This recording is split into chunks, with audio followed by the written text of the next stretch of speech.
channel. So today I would like to bring you a quick review for Gardens of the Moon, but just first I'd like to talk about Malazan Book of the Fallen in general. So Malazan as a series was actually created by two authors, and I am planning to read the first 10 books in this world, Malazan Book of the Fallen. Now, that's not chronologically the first 10 books, but they are the kind of mainline starting point for a lot of fans of the series. The first of those books is Gardens of the Moon. I'm going to hold it up here. It looks chunky, it looks big, but it's actually the smallest of all the books in the Book of the Fallen, coming at just over 700 pages. So that's kind of the first hurdle for a lot of people. This is a series that intimidates a lot of people. Having recently picked up all of the books in Book of the Fallen, I've noticed they have gotten quite large. There are a couple of books that are kind of in the 900 pages kind of area, but most of the books, if at least 7 out of 10 books, we're talking 1,000 pages plus. And the last 4 books in trade paperback, not mass market like this, but in the larger trade paperbacks, are coming in at well over 1,200 to 1,300 pages each. It is one of the longest series for word count that you can read in fantasy or not in fantasy, just generally. So there is a bit of a hurdle there. One thing I would like to talk about, though, is a lot of people are put off, not necessarily with the page count or the word count of the series, but the density of the series. And this is a series with a lot of depth.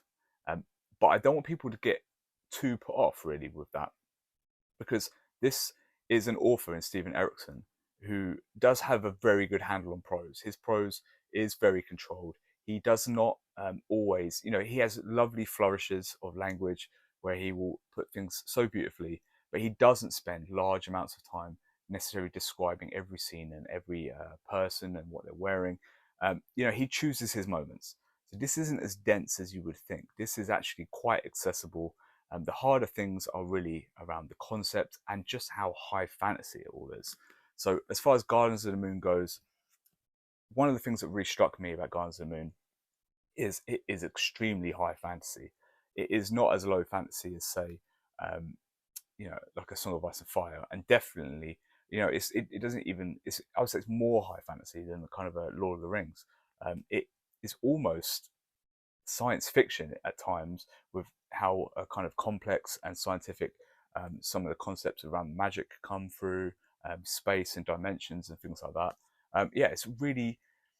It's obtuse at times. It's quite obtuse at times.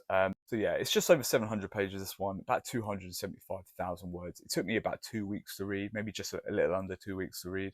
I didn't struggle with it really. I feel like if you're well versed in fantasy and you're not new to fantasy, this should be an okay read. I think if you are new to fantasy, I think the concepts in here are probably a little bit too high fantasy for you to kind of get your head around. I would start with something a little bit more simple. It deals with 3 main sets of characters. One are kind of like pro-Empress or pro-Malazan Empire. Then you've got this group of sappers or bridge burners, as they're called in this. They're a really kind of ragtag gang, and you mostly ride with those. And then there are a third group of friends from Jerusalem, and those ones are really they're probably my favorite characters. I really like Croup as a character. He's probably my favorite character from this book. He's kind of like really corpulent, gregarious, enigmatic. He's just such a fun character. You don't really get to know kind of what his agenda is until quite late on in the book, but it's just really fun riding along with him for sure. The magic system is crazy in this. It basically deals with a thing called warrens. And it kind of deals with dimensions or like portals through kind of like time and space.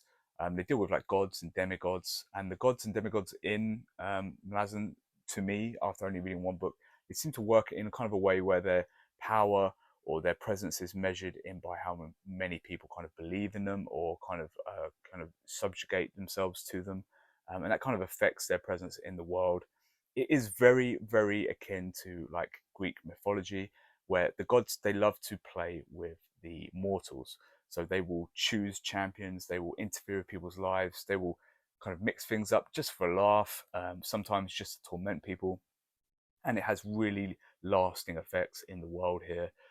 It's really different. That's one thing I can say about Gardens of the Moon. It's really different. Not everything comes off first time.